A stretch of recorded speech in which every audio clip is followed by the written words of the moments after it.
Llegó la hora de tu encuentro con la discusión de temas de actualidad y de interés local e internacional. Actualidad Pública y sus panelistas están más que listos para analizar en detalle el acontecer y los temas de impacto en la sociedad. Te invitamos a la discusión en Actualidad Pública.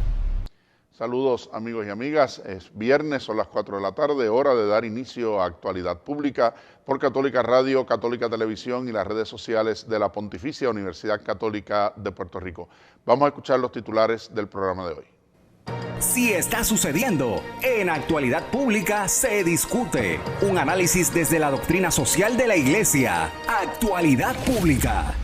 Ante el anuncio de vistas públicas por parte del presidente del Senado de Puerto Rico para discutir el proyecto del Senado 693 que propone limitar el aborto en Puerto Rico, protegiendo al concebido cuando se encuentra en la etapa gestacional de viabilidad, una perspectiva que no ha de quedar fuera de la discusión es la del campo de la bioética, que considera fundamental el respeto a la dignidad de la persona. De esta ciencia, ¿cuándo comienza la vida? ¿Qué significa viabilidad? ¿Es posible establecer cuándo es viable el feto? Esto y más lo discutimos hoy, porque ya comienza Actualidad Pública. Tú necesitas saberlo y el doctor Jorge Iván Vélez Arocho, junto a su panel de expertos, te lo explican. Actualidad Pública. Como cada semana les saluda y les da la bienvenida el licenciado José Frontera Ajenjo, vicepresidente de Asuntos Administrativos de la Pontificia Universidad Católica de Puerto Rico, junto al panel que nos estará dirigiendo y conversando en la discusión de esta tarde. Está con nosotros el doctor Jorge Iván Vélez Arocho, presidente de la universidad. Saludos, Jorge Iván, buenas tardes. Muy buenas tardes, Josian, muy buenas tardes, Lisa, el padre Ferrer que nos acompaña en esta tarde, y de una manera especial permítanme felicitar en esta semana de los asistentes administrativos a todos los asistentes administrativos de las oficinas públicas y privadas del país. Es siempre un placer y un honor tener a tan importantes colegas y compañeros en el trabajo. Está con nosotros la licenciada Lisa Riestra Carrión, ayudante ejecutiva del presidente. Saludos, Lisa, buenas tardes. Saludos, José, presidente, nuestro distinguido invitado, y saludos a todos los radioescuchas y quienes nos siguen a través de las redes y de Católica TV. Y como nos indicaba el presidente en su saludo, está con nosotros en esta tarde el padre doctor Jorge Ferrer, quien es el director de la Escuela de Teología de nuestra universidad, es miembro de la Comisión Teológica Internacional y es doctor en el campo de la teología moral, particularmente de la bioética, tema al que ha dedicado no solamente sus años de enseñanza, sino profunda investigación, publicación de artículos, de libros relacionados con este tema, a quien le agradecemos que nos acompañe y su disponibilidad para discutir con nosotros en la tarde de hoy. Saludos, padre Jorge. Muchas gracias, gracias por la invitación y muchos saludos. Espero no decepcionarlos estamos seguros de que con mis palabras. Estamos seguros que ese no será el problema, sino que la curiosidad seguirá increciendo. Hemos visto, como dicen los titulares, que han comenzado las vistas públicas sobre el proyecto 693, las cuales dieron inicio el martes y ya hoy viernes se encuentran en su cuarto día, continuando según lo ha programado la comisión hasta mañana sábado, y posiblemente se extiendan hasta la semana que viene. Todavía no se han comunicado asuntos sobre ese particular, pero estamos en el medio de la discusión de este proyecto radicado en el Senado de Puerto Rico. Y se ha generado toda una discusión con respecto al alcance de esta medida y la limitación a lo que algunos alegan es un derecho absoluto, que comentábamos en el programa de la semana pasada, que está disponible en las redes sociales para que todos ustedes puedan también verlo, escucharlo y complementar lo que estaremos discutiendo en el día de hoy. No es tal cosa. Importante señalar los elementos fundamentales de este proyecto es que prohíbe el aborto a partir de la semana 22, semana en que se fija jurídicamente el inicio del periodo de la viabilidad, definido como aquel periodo en el que el feto puede vivir independientemente de la madre, aún con asistencia tecnológica especializada. y que solo en casos de necesidad médica comprobada pudiera realizarse un aborto con posterioridad a esa fecha de la semana 22.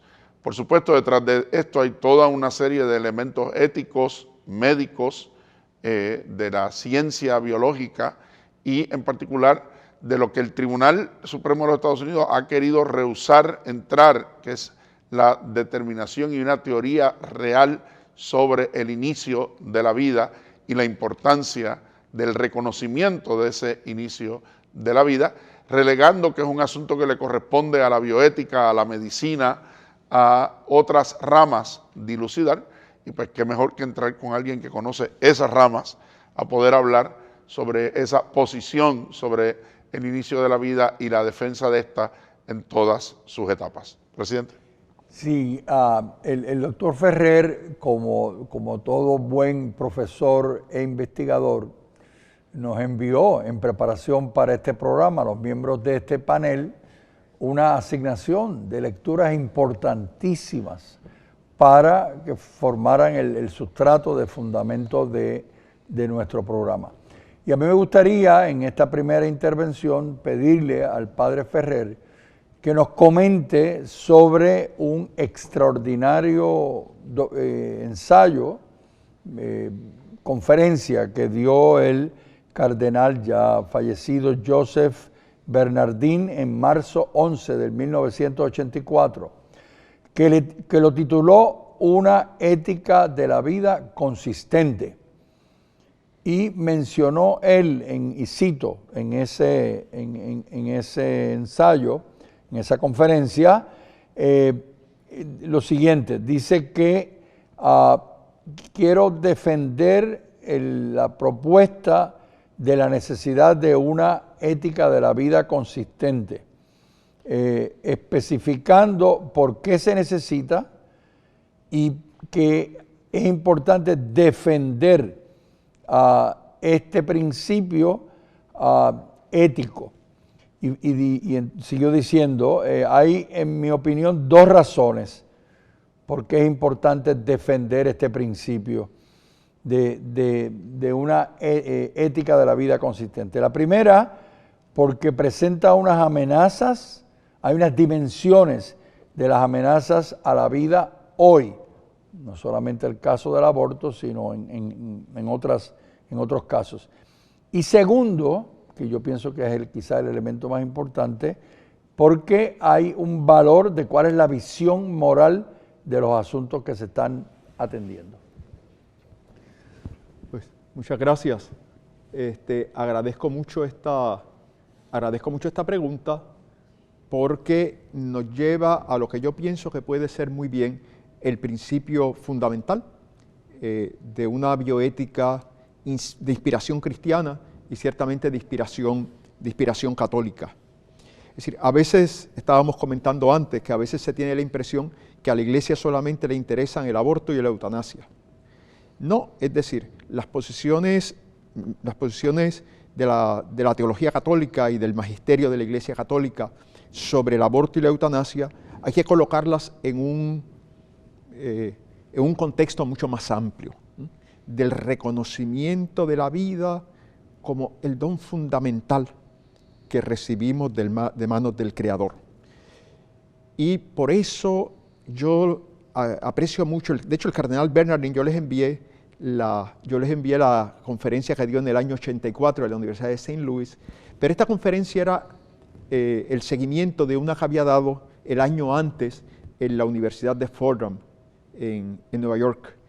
Y Bernardin fue el promotor de un gran diálogo sobre esto que él llamaba la ética coherente, una ética coherente, consistente de la vida, y la imagen que utilizaba es una imagen que a mí me encanta, la imagen de la túnica inconsútil, que como ustedes saben, en el Evangelio de Juan se alude que la túnica de Jesús era una túnica inconsútil. ¿Por qué una túnica inconsútil?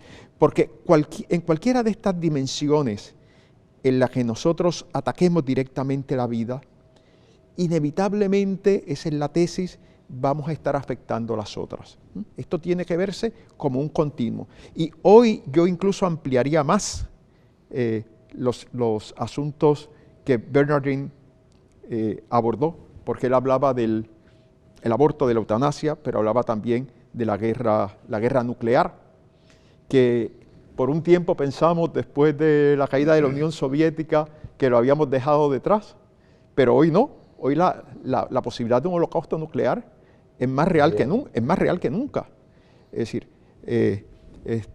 Corea del Norte también está amenazando en estos momentos, y Putin.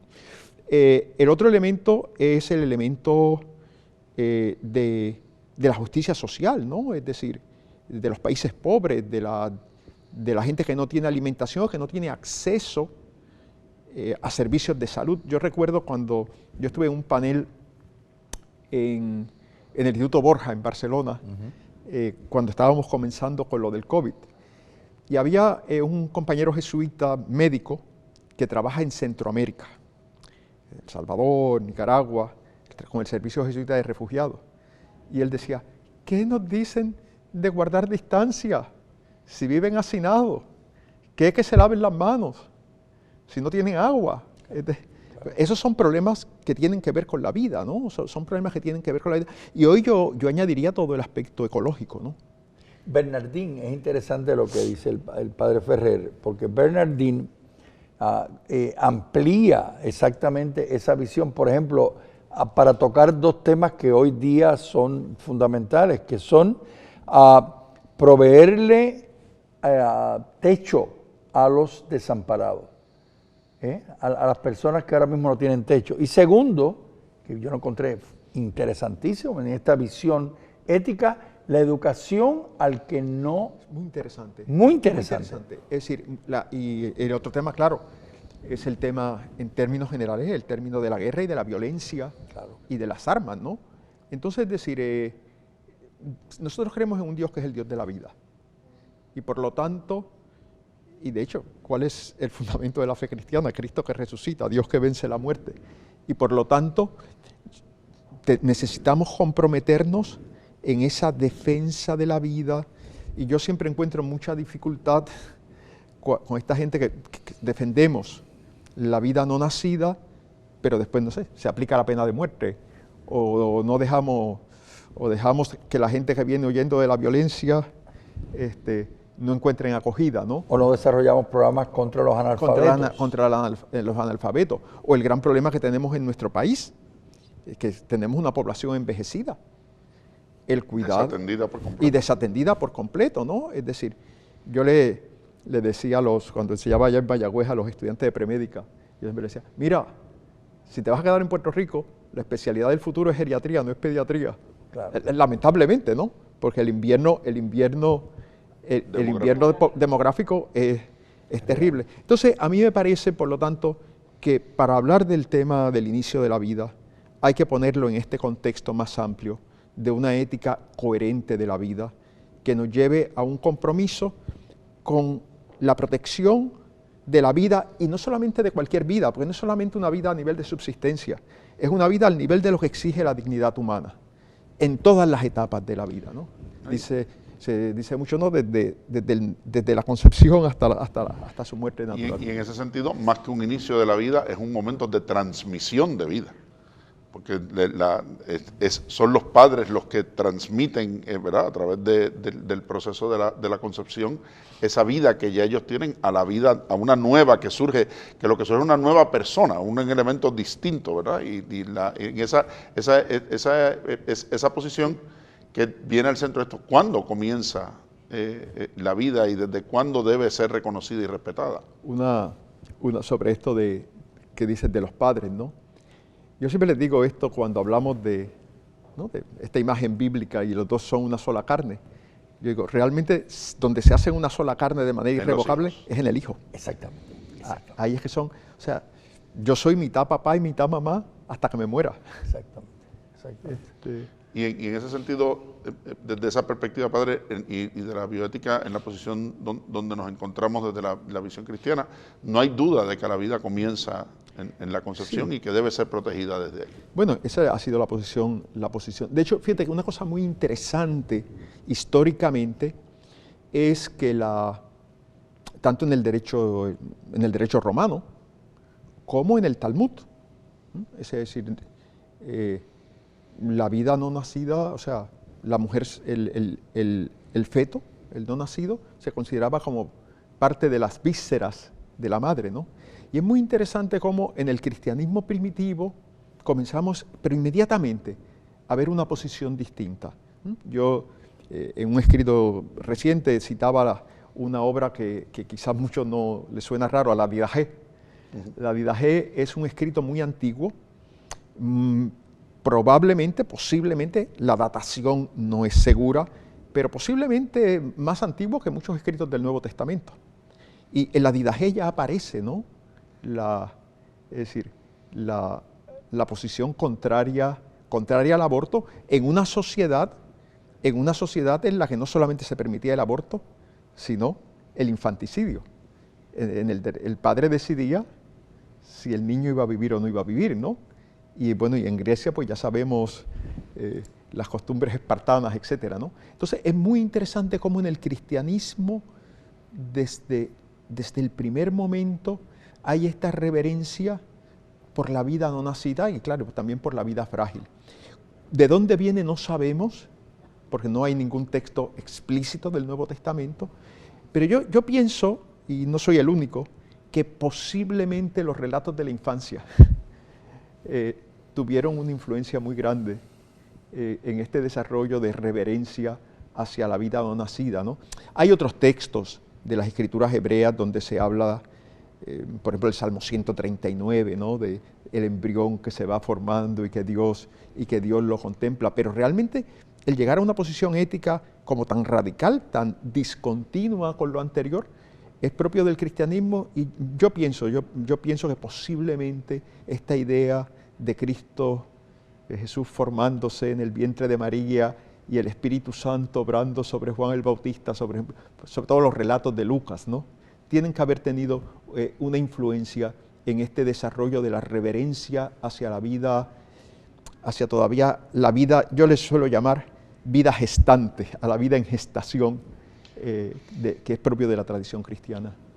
Y que no se puede hablar entonces de ruptura, porque una vez, o sea, no se puede llegar a ser niño sin haber sido feto, y no se puede ser feto sin haber estado en esa etapa gestante, ni se puede ser adulto sin haber sido niño. Entonces, es como tratar de romper a la persona misma o la vida misma en etapas como si pudieran fragmentarse una de la otra. Sí, el argumento que yo suelo usar, evidentemente, en todo lo que estamos siempre en la epistemología de los extremos de la vida, pues siempre es más difícil, ¿no? Cuándo ocurre verdaderamente la muerte. Pero el argumento que yo suelo usar, y es un argumento que aprendí de uno de mis profesores, de Javier Gaffo, a quien yo quise mucho, es eso que tú estás diciendo, ¿no? Es decir, en biología hablamos de procesos. Yo no soy biólogo, yo soy teólogo, pero en biología hablamos de procesos, ¿no? Y entonces, es decir, en ese proceso de desarrollo prenatal, como también en el proceso de desarrollo postnatal, es decir, entre dos momentos subsiguientes no hay saltos cualitativos. Es decir, entre este momento y el siguiente no hay un momento en el que tú puedas decir, aquí se dio el salto cualitativo. Algunos dicen, no, es que la ontogénesis tiene que reflejar la filogénesis. Bueno, es decir, si le reconocemos el derecho a la vida al nacido, yo no veo por qué, o sea, cuál sería el argumento racional para no reconocerle ese mismo derecho al que no ha nacido, ¿no? ¿Cuál es el argumento racional? Que uno está dentro del seno materno y el otro no. Entonces, es decir, yo siempre digo, y esto a veces choca, y por eso les envié el artículo sobre el afterbirth abortion.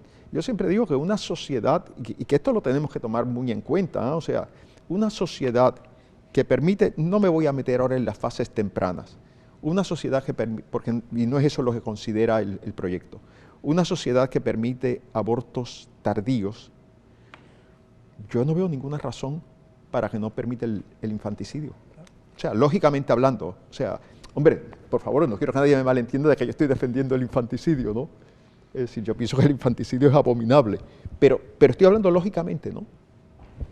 Bueno, es que esa expresión de que es que esta persona nació, es como si anteriormente no hubiera existido.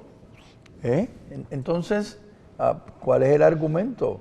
Entonces, esa expresión es que su nacimiento, el arzobispo de San Juan tiene una expresión que a mí me gusta mucho, cuando las personas celebran su cumpleaños. Yo el año pasado, próximamente voy a celebrar mi cumpleaños número 75, y un día él, hablando de otras personas, dijo, no, espérate, es que va a cumplir 40 años y 9 meses, porque su edad es desde la concepción, no es cuando nace, por así decirlo. Precisamente sobre ese argumento del infanticidio, y yo no lo he escuchado mencionar en toda esta discusión, pero hay una ley federal que prohíbe un procedimiento específico de aborto para todos los estados y todos los territorios, que fue validada en el caso de González versus Cajar, que es uno de los últimos casos del Tribunal Supremo sobre este tema, que son procedimientos practicados una vez que el bebé que ha salido del cuerpo de la madre, en lo que se consideraría un nacimiento ordinario, ¿verdad? ¿En qué momento está el bebé lo suficientemente fuera y tiene signos vitales y respira, que se consideraría un nacimiento ordinario? Dice, una vez eso ha pasado, no hay forma de que se pueda usar esa técnica de aborto particular, porque sería precisamente infanticidio. Sería la muerte del no nacido. Caso, ¿verdad? Ya que estamos frente a un experto en bioética, que ha salido pues también un público en la prensa. El caso de una mujer que ha sido diagnosticada con cáncer después de las 22 semanas de embarazo y tuviera que, por ejemplo, recibir tratamientos que pudieran ser un riesgo para la vida del bebé. ¿Qué opina usted desde la bioética, verdad, y como cristiano, sí, mira, de ese caso? ¿Qué vida habría que salvar? Bueno, es decir, hay una...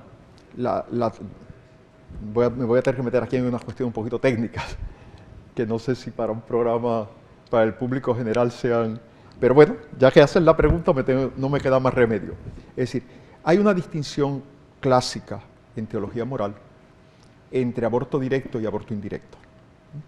Es decir, el principio que clásicamente se ha defendido es que el respeto, o sea, la prohibición de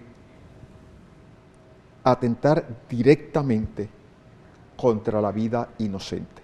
O sea, no se puede obrar directamente en contra de la vida inocente. Pero a veces puede estar justificado el actuar indirectamente. Hay un antiguo principio que, de hecho, originalmente su formulación original aparece ya en la Suma Teológica. Curiosamente, Santo Tomás es un texto de Santo Tomás sobre la justa defensa, pero esto después se va desarrollando en la teología moral, y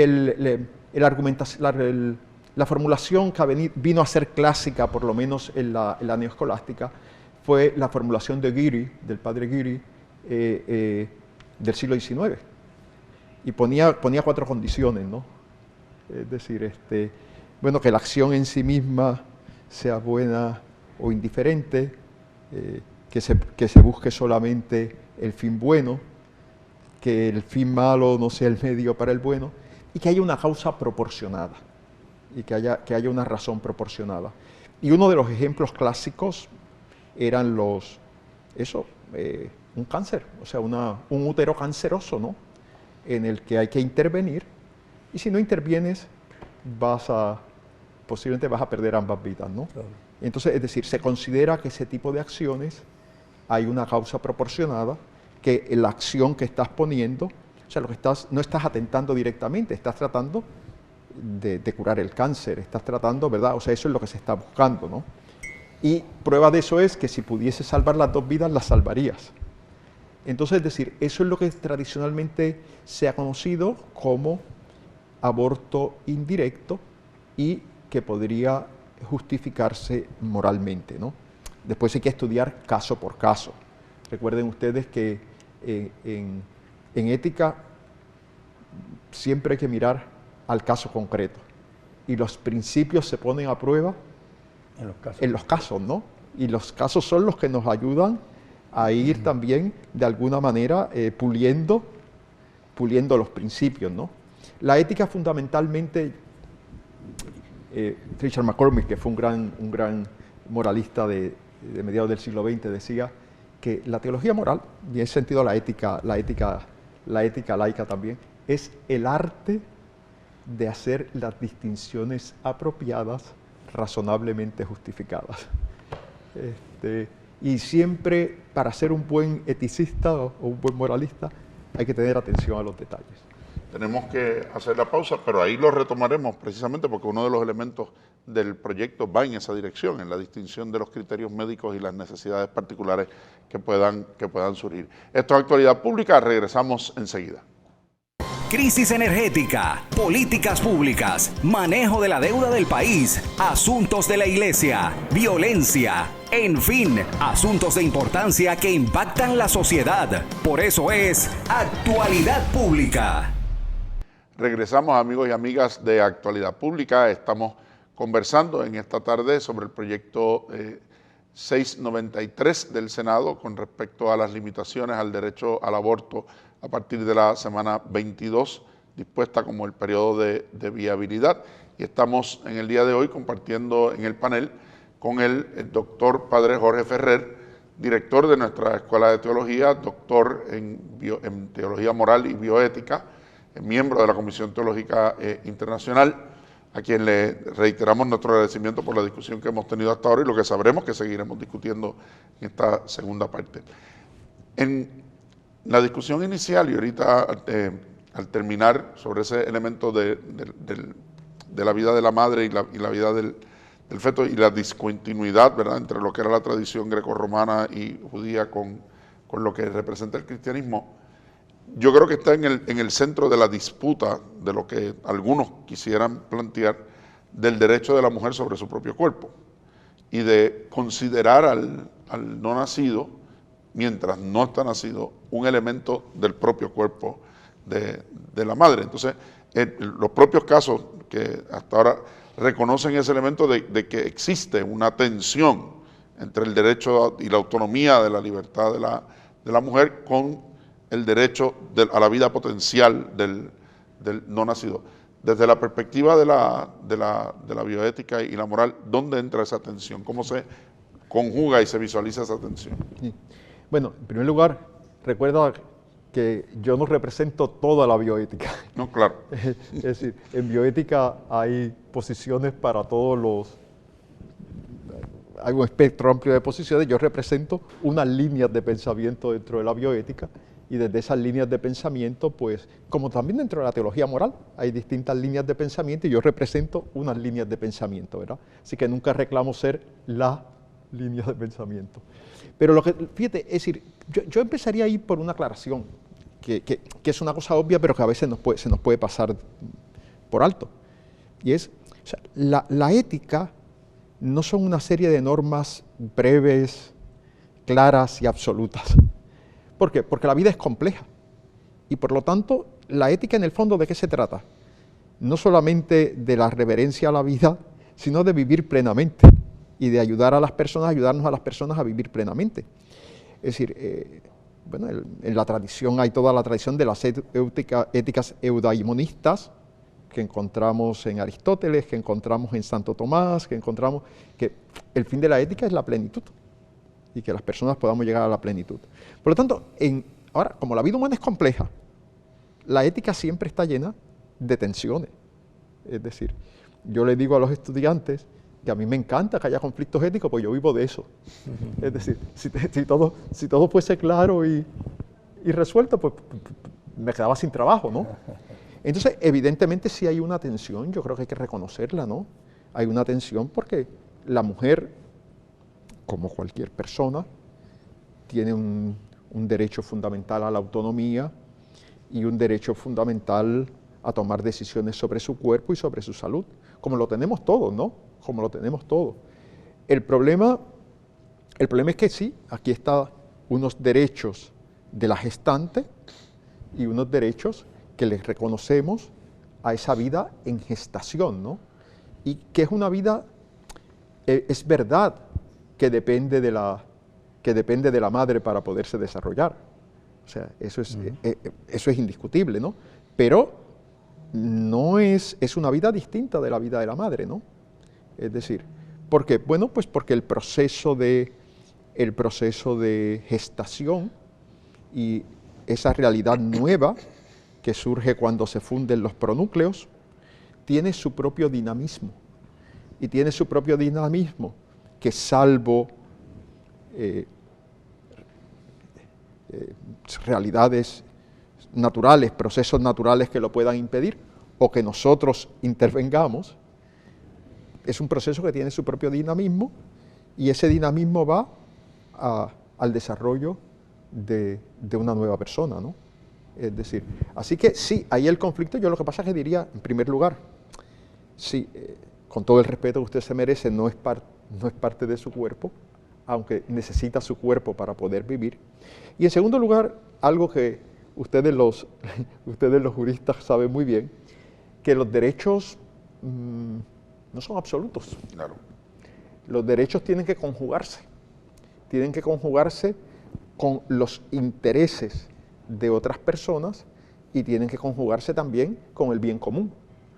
Es decir, es muy curioso porque esto lo hemos visto ahora en una situación distinta con el COVID. Yo tengo derecho a mi cuerpo, no me hagas que me ponga mascarilla, no me hagas que me ponga vacuna. Y a mí me ha estado curiosísimo y yo no sé si reírme o llorar, que gente que cuando lo del aborto tienen posiciones muy militantes en contra de este argumento de que yo soy la mujer es dueña de su cuerpo, usando ese mismo argumento para no ponerse la mascarilla y no ponerse la vacuna. Es decir, es incoherente desde mi punto de vista, con todo el respeto que se merecen los que piensan distinto de como yo pienso. A mí me parece que es incoherente en un caso y es incoherente en el otro. Por lo tanto, sí hay tensión y por eso es que el corazón de la formación ética es la formación en el discernimiento, la formación en la deliberación.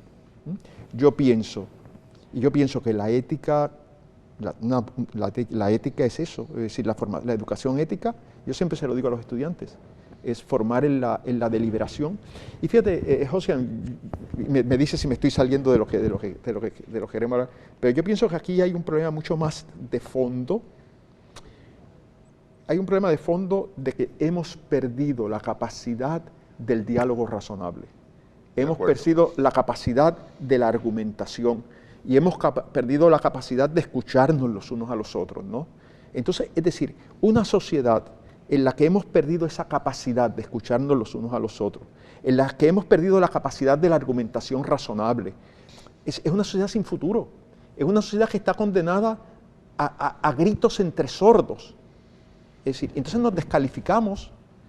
Salió un artículo en el periódico, bueno, han salido artículos también insultando a los que posiciones pro-choice, pero salido artículos también insultando, hipócritas, escribas y fariseos.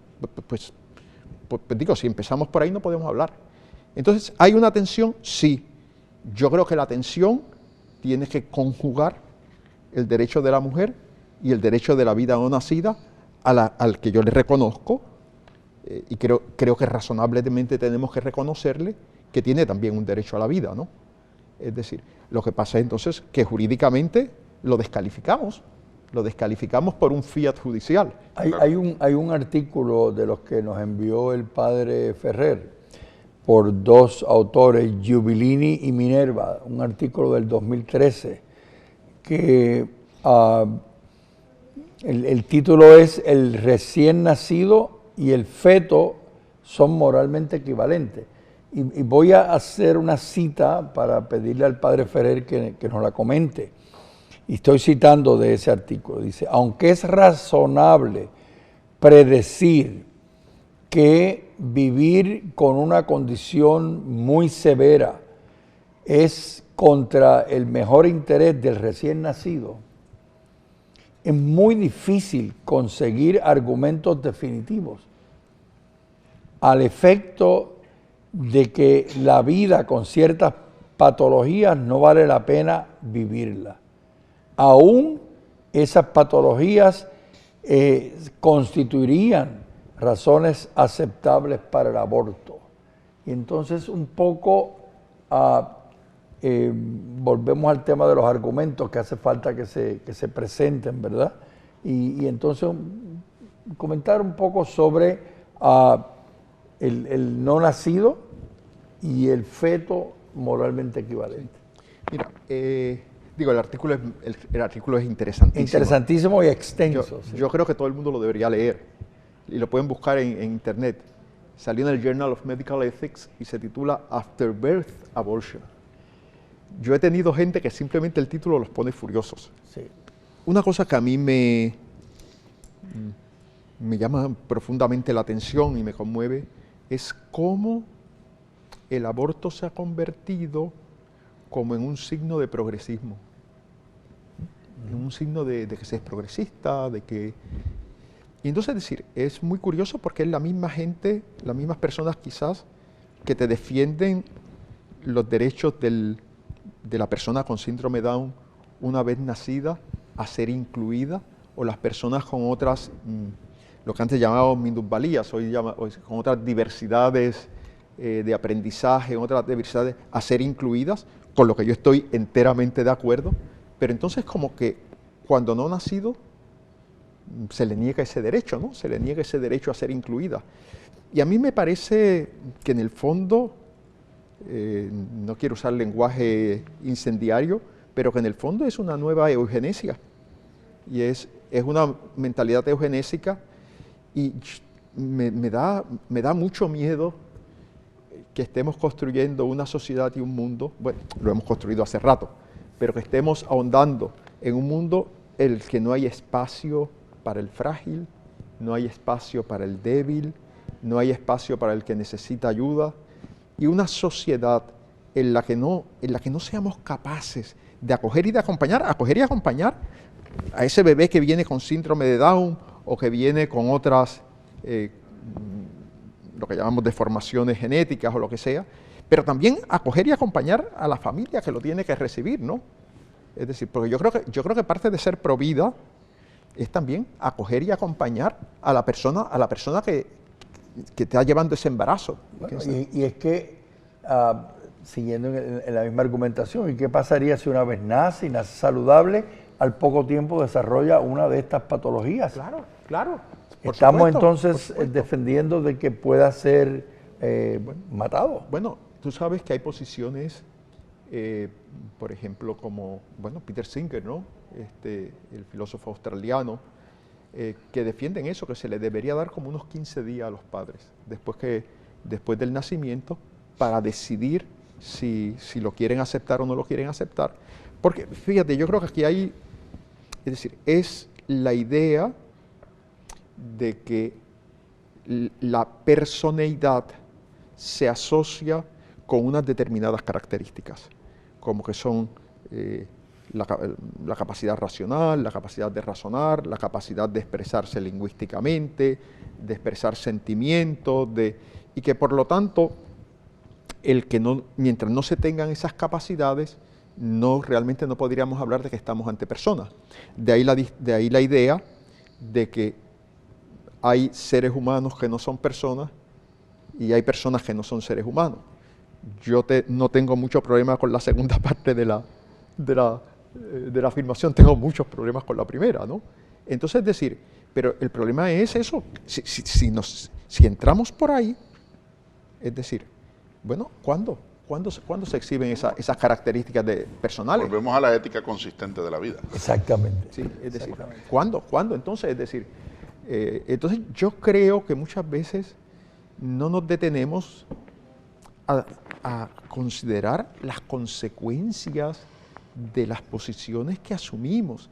Y yo vuelvo de nuevo, O sea, hemos perdido la capacidad de pensar razonablemente, hemos perdido la capacidad de dialogar, hemos perdido la capacidad de ponderar y vivimos en la sociedad de la superficialidad. Y a mí eso me preocupa enormemente. Entonces, es decir, bueno, repetimos las opiniones que están de moda en ese momento. Y sin importarnos si son ciertas o no. No, estamos en la posverdad. Estamos en la posverdad, José. Es decir, yo recuerdo eso, que era Moynihan, era el famoso que había sido profesor de Harvard, que fue congresista, ¿no? Sí, que decía, you are entitled to your own opinions, you are not entitled to your own facts. ¿No? Tienes derecho a tus propias opiniones, lo cual yo también debatiría, pero no tienes derecho, porque la opinión no es cualquier posición arbitraria. La opinión es una posición razonable para las que hay razones, pero que no agota la racionalidad del asunto, ¿no? Que es una cosa distinta. Pero no tienes derecho a tus propios hechos. Bueno, el problema es que en la época de la posverdad, los hechos no importan. O sea, yo me saco los hechos de la manga y ya está. Lisa. Usted habla de las consecuencias, ¿verdad? Pero también habría que ver un poco los orígenes de esta mentalidad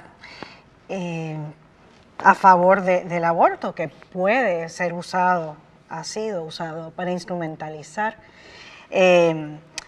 para disminuir ciertas poblaciones. Pensemos en una de las fundadoras de Planned Parenthood, ciertas razas, por ejemplo en Estados Unidos, colocando clínicas de aborto en lugares marginados, ¿verdad? Pues que a veces no se ve ese cuadro más amplio, ¿verdad? O esa mentalidad eugenésica de principios del siglo XX y que, bueno, en parte ha sido condenada cuando ha sido algo tan explícito como pues, las barbaridades que hicieron en la Segunda Guerra Mundial, con Hitler. Pero bueno, ese cuadro más amplio pues, muchas veces no entra en esta argumentación. Lo otro que quería también mencionar es que efectivamente estoy de acuerdo con lo que dice, lógicamente, el padre Jorge Ferrer, en que muchas veces no hay un debate sereno, ¿verdad?, sobre estos temas tan importantes y racional, en el que cada uno puede exponer pues, su opinión, dando razones, ¿verdad?, pues para que también sea un discurso lógico. Y algo que hemos discutido fuera del aire, el padre Jorge Ferrer y yo, es muy importante buscar ese terreno común, ¿verdad? Y a veces, pues, sí, nos tachamos, nos eliminamos, nos cancelamos mutuamente, pues por una visión que tenemos del otro que quizás no concuerda, ¿verdad?, con la realidad, ¿verdad?, de que sí, el otro, pues por pensar distinto a mí, pues si sé que es religioso, pues es un hipócrita o un fariseo o lo que sea. Pensando en un caso concreto, ¿verdad?, pues uno pudiera decir, también se ha traído mucho este argumento, una niña, una muchacha violada constantemente por el padrastro, ¿verdad?, pues cómo no se podría justificar el aborto, ¿verdad?, dar ese acceso al aborto a esa niña. Pues claro, no es que una persona que esté a favor de la vida del niño que está por nacer esté a favor de esa situación, se ha de buscar dar ese acompañamiento, ese apoyo, evitar que vuelva a ocurrir esa situación, sustraerla de ese ambiente en el que, ¿verdad?, se pueda volver a tener, ¿verdad?, esa persona que le ha hecho, que la ha violado, pues pueda tener acceso a ella. Pero, pues claro, añadir a un trauma otro trauma, pues no va a ser la solución, aparte de que pudiera ser la misma persona que la ha embarazado, pues quien le anime a abortar, y entonces ahí ya no habría consecuencia alguna y se pudiera repetir la situación. De nuevo, es traer argumentos, ver el terreno que hay en común para entonces intentar dialogar desde una base común. Sí, yo creo que hay que hacer primero una distinción, o sea, en primer lugar reconocer que hay casos dramáticos, o sea, hay casos dramáticos. En segundo lugar, que el proceso de acompañamiento nunca empieza por juzgar las personas. Cuando nosotros hacemos juicios morales en estas circunstancias sobre que estamos discutiendo, una cosa es hacer un juicio de valor sobre la situación, y otra cosa es juzgar el interior de las personas. Y sobre el interior de las personas yo no paso juicio, ¿no? El interior de las personas, eso, yo soy creyente, pues yo creo que Dios, que ve el corazón, puede pasar juicio sobre las personas, pero yo no. Y yo creo que hay que hacer una distinción entre tener comprensión y justificar una determinada decisión. O sea, yo puedo comprender una decisión, lo cual no quiere decir que yo pueda justificar éticamente esa decisión.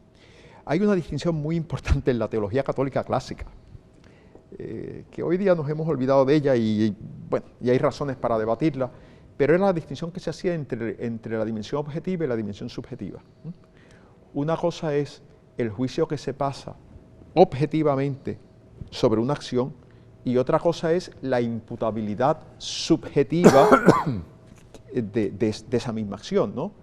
Y esto está en el Evangelium Vitae de Juan Pablo II, ¿no? Dice, bueno, sí, pueden haber muchísimas razones que hagan que podamos entender e incluso que disminuyen la responsabilidad, que puedan anular la responsabilidad, por ejemplo, de una mujer en una situación de aborto, ¿no?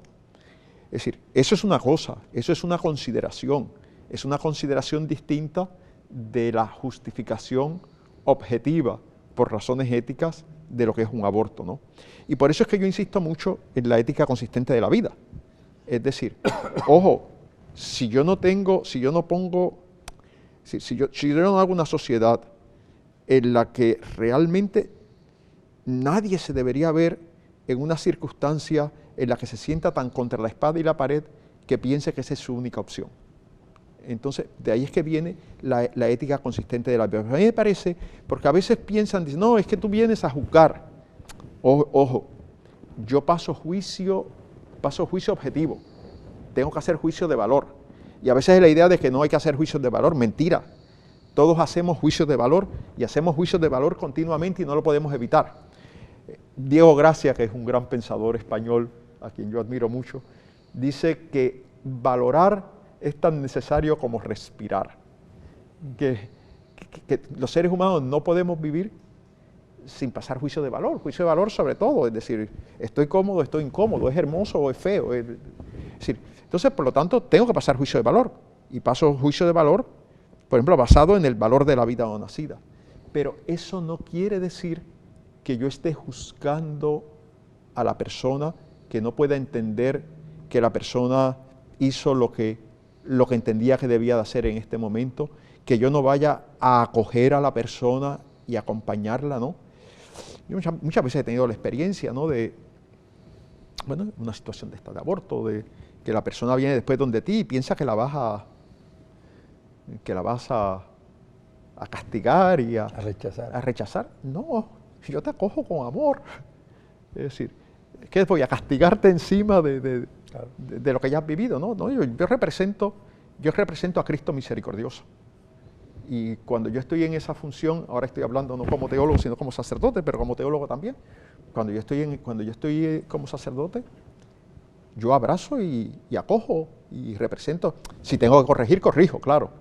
Es decir, si tengo que decir, no, eso no lo puedes seguir haciendo, lo digo. Pero fundamentalmente, cuando te viene alguien con estas situaciones dramáticas, ¿qué es lo que me toca hacer?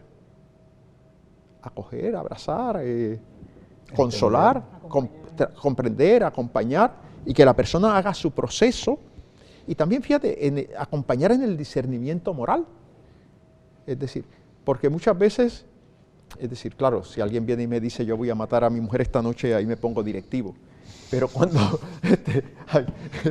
ahí no voy a ser muy decir, no, pues ven mañana y hablamos, no ven mañana. Pero hay veces que hay que ser directivo.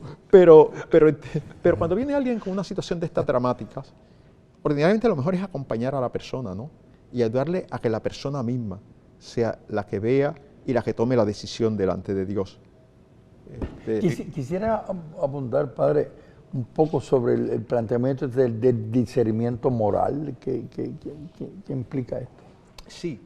Bueno, discernir lo que significa escribar. Discernir es distinguir una cosa de otra. Eso es discriminar. Recuerden, discriminar no es malo la discriminación injusta. Es malo la discriminación irrazonable, pero tenemos que discriminar continuamente. Entonces, como la vida humana es compleja, y como muchas veces tenemos, como nos decía el licenciado Frontera, estas situaciones en las que hay conflictos de valores, pues entonces, es decir, hay que entrar en un proceso en el que sopesamos los distintos valores que están en juego para poder discernir cuál es el camino humanizante y nosotros como creyentes, cuál es el camino que nos exige el seguimiento de Cristo. Si estoy hablando con alguien que no es cristiano, pues no le hablo del seguimiento de Cristo. ¿Cuál es el camino para encarnar los valores morales que en esta circunstancia deben prevalecer? Sí, entre la autonomía y la vida, ¿qué debe prevalecer, verdad? Eso es lo que llamamos el discernimiento moral. Y yo creo que eso, parte de lo que tenemos que hacer los eticistas, y parte de lo que tenemos que hacer los que acompañamos a otras personas espiritualmente, y parte de lo que hacemos los confesores y los directores espirituales, es acompañar a las personas en ese proceso de discernir. Ignacianamente, yo sé que tú has hecho ejercicios, Jorge Iván, ignacianamente es lo que dice San Ignacio, ¿no? Dentro de nosotros hay muchas voces, y no todas son voces de Dios. Entonces, es decir, es ir aquilatando todas esas voces, cuál es realmente el llamado a la plenitud. O sea, ¿Cuál es el llamado a la plenitud? Cuando se habla del discernimiento no es escoger entre lo bueno y lo malo. No, por supuesto que no. Claro, por supuesto que no. Claro. Es decir, evidentemente que hay voces que son malas, seguro, pero muchas veces es escoger entre dos voces buenas. Exacto. ¿Y cuál entre esas voces buenas es las que en estas circunstancias es realmente la voz de la plenitud, la voz del mayor amor, la voz de la coherencia, la voz de ese servicio coherente, consistente a la vida? Y es que en este proyecto del Senado hay mucho de discernimiento. Claro, y eso es lo que hemos tratado de hacer durante estos dos programas, ¿verdad? Tratar de discernir sobre el proyecto, pero no el proyecto en sí mismo, sino en el contexto en el que el proyecto se da y lo que el proyecto implica.